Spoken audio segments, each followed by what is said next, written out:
Hi guys, welcome to my food channel kitchen stories by ಹರ್ಷೂಸ್ಗಿ. ನಿಮಗೆಲ್ಲ ಸ್ವಾಗತ. ಇವತ್ತು ನಾನು ವಿಡಿಯೋದಲ್ಲಿ ಅವರೆಕಾಳು ಕೂರ್ಮ ಮಾಡೋದು ಹೇಗೆ ಅಂತೇಳಿ ಹೇಳಿಕೊಡ್ತಾ ಇದ್ದೇನೆ.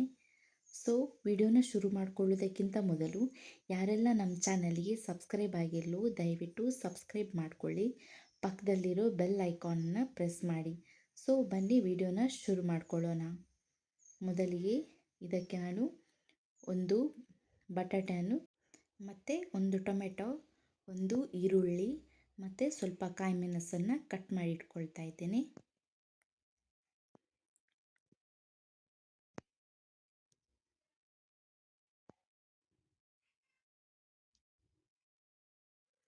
ಇದು ನೋಡಿ, ಅವರೆಕಾಳು ಚೆನ್ನಾಗಿ ತೊಳೆದಿಟ್ಕೊಂಡಿದ್ದೇನೆ.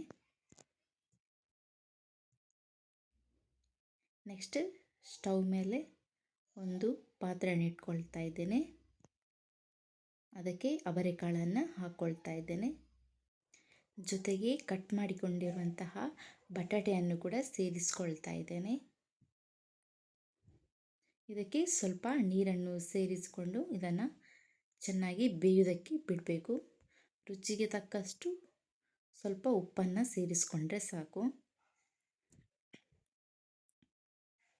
ಮತ್ತು ಸ್ವಲ್ಪ ಅರಶಿನ ಪುಡಿಯನ್ನು ಸೇರಿಸ್ಕೊಳ್ಬೇಕು.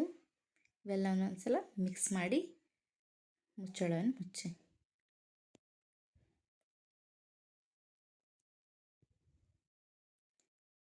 ನೆಕ್ಸ್ಟು ಒಂದು ಮಿಕ್ಸಿ ಜಾರಿಗೆ ಸ್ವಲ್ಪ ಕೊತ್ತಂಬರಿ ಸೊಪ್ಪು, ಸ್ವಲ್ಪ ಪುದೀನ ಸೊಪ್ಪು,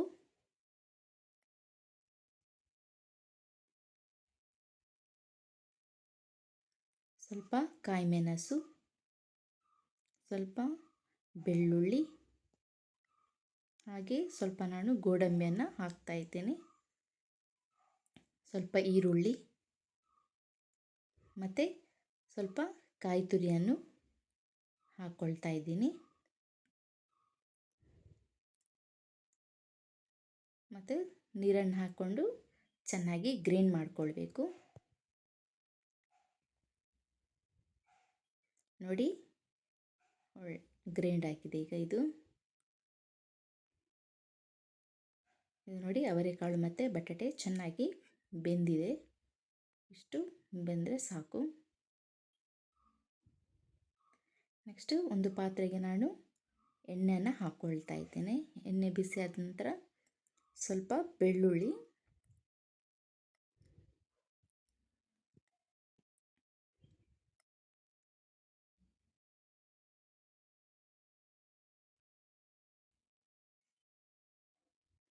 ಇದು ಚೆನ್ನಾಗಿ ಫ್ರೈ ಆದ ನಂತರ ಸ್ವಲ್ಪ ಸಾಸಿವೆಯನ್ನು ಹಾಕ್ಕೊಳ್ತಾ ಇದ್ದೀನಿ.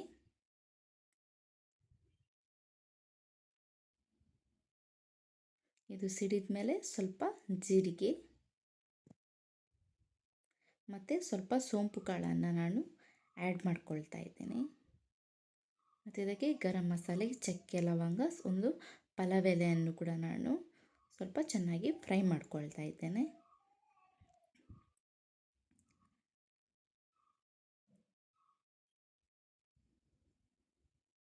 ಮತ್ತು ಇದಕ್ಕೆ ಕಟ್ ಮಾಡಿಕೊಂಡಿರುವಂತಹ ಈರುಳ್ಳಿಯನ್ನು ಸೇರಿಸಿಕೊಂಡು ಸ್ವಲ್ಪ ಫ್ರೈ ಮಾಡ್ಕೊಳ್ತಾ ಇದ್ದೇನೆ.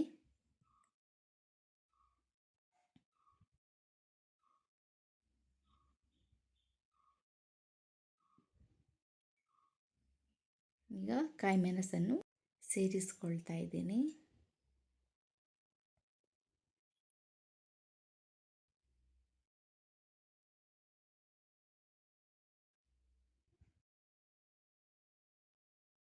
ಸ್ವಲ್ಪ ಕರಿಬೇವು ಸೊಪ್ಪನ್ನು ಆ್ಯಡ್ ಮಾಡ್ಕೊಳ್ತಾ ಇದ್ದೀನಿ.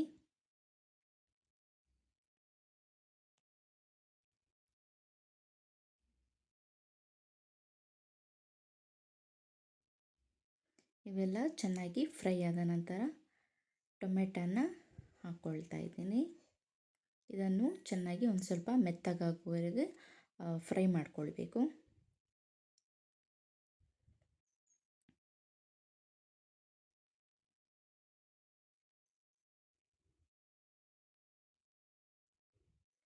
ಸ್ವಲ್ಪ ಉಪ್ಪನ್ನು ಸೇರಿಸ್ಕೊಳ್ತಾ ಇದ್ದೀನಿ.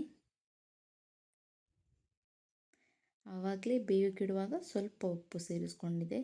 ಸೊ ಇದಕ್ಕೆ ಇನ್ನೂ ಸ್ವಲ್ಪ ಉಪ್ಪನ್ನು ಸೇರಿಸ್ಕೊಳ್ತಾ ಇದ್ದೀನಿ.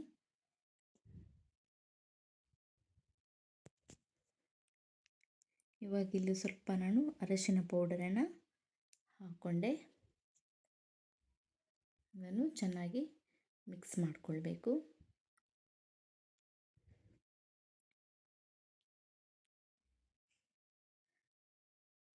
ಮತ್ತು ಸ್ವಲ್ಪ ಖಾರದ ಪುಡಿಯನ್ನು ಹಾಕ್ಕೊಳ್ತಾ ಇದ್ದೀನಿ. ಮತ್ತು ಸ್ವಲ್ಪ ಗರಂ ಮಸಾಲೆ ಹುಡಿ ಇವೆಲ್ಲವನ್ನು ಹಾಕ್ಕೊಂಡು ಮಿಕ್ಸ್ ಮಾಡ್ಕೊಳ್ತಾ ಇದ್ದೀನಿ.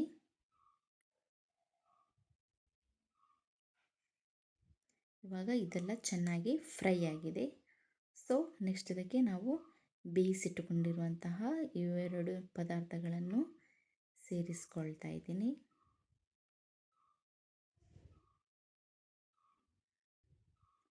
ಇದನ್ನು ಹಾಕ್ಕೊಂಡು ಒಂದು ಸಲ ಚೆನ್ನಾಗಿ ಮಿಕ್ಸ್ ಮಾಡಿಕೊಳ್ಬೇಕು.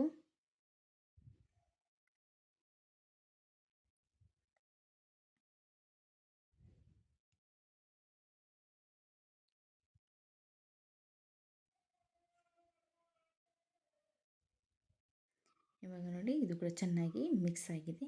ಇದಕ್ಕೆ ನಾವು ಗ್ರೈಂಡ್ ಮಾಡಿಕೊಂಡಿರುವಂತಹ ಮಸಾಲೆಯನ್ನು ಹಾಕ್ಕೊಳ್ತಾ ಇದ್ದೇನೆ.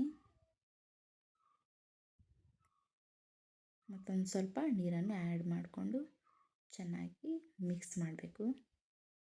ಮಿಕ್ಸ್ ಮಾಡಿಕೊಂಡು ಸ್ವಲ್ಪ ಇದು ಕೂಡ ಕುದಿ ಬರಲಿಕ್ಕೆ ಬಿಡಬೇಕು.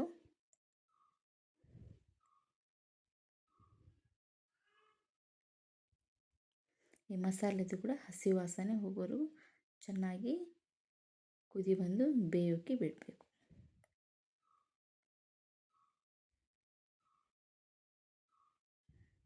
ಇವಾಗ ನೋಡಿ ಇದು ಒಳ್ಳೆ ಕುದಿ ಬರ್ತಾ ಇದೆ. ಮಸಾಲೆನೂ ಬೆಂದಿದೆ.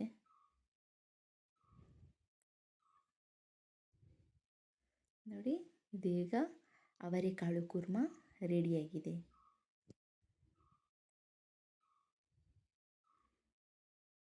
ಇದಕ್ಕೆ ನಾನು ಲಾಸ್ಟಿಗೆ ಸ್ವಲ್ಪ ಕೊತ್ತಂಬರಿ ಸೊಪ್ಪನ್ನು ಮೇಲ್ಗಡೆಯಿಂದ ಹಾಕ್ಕೊಳ್ತಾ ಇದ್ದೀನಿ. ಸೊ ನೋಡಿದ್ರಲ್ಲ ಅವರೆಕಾಳು ಕುರ್ಮ ಮಾಡೋದು ಹೇಗೆ ಅಂತೇಳಿ. ಸೊ ಈ ರೆಸಿಪಿ ಇಷ್ಟ ಆದರೆ ಲೈಕ್ ಮಾಡಿ, ಶೇರ್ ಮಾಡಿ, ಹಾಗೆ ಕಮೆಂಟ್ ಮಾಡಿ. ಸಬ್ಸ್ಕ್ರೈಬ್ ಮಾಡೋದನ್ನು ಮಾತ್ರ ಮರಿಬೇಡಿ. ನಿಮ್ಮ ಅನಿಸಿಕೆಗಳನ್ನು ಕಮೆಂಟ್ ಮೂಲಕ ತಿಳಿಸಿ. Thank you.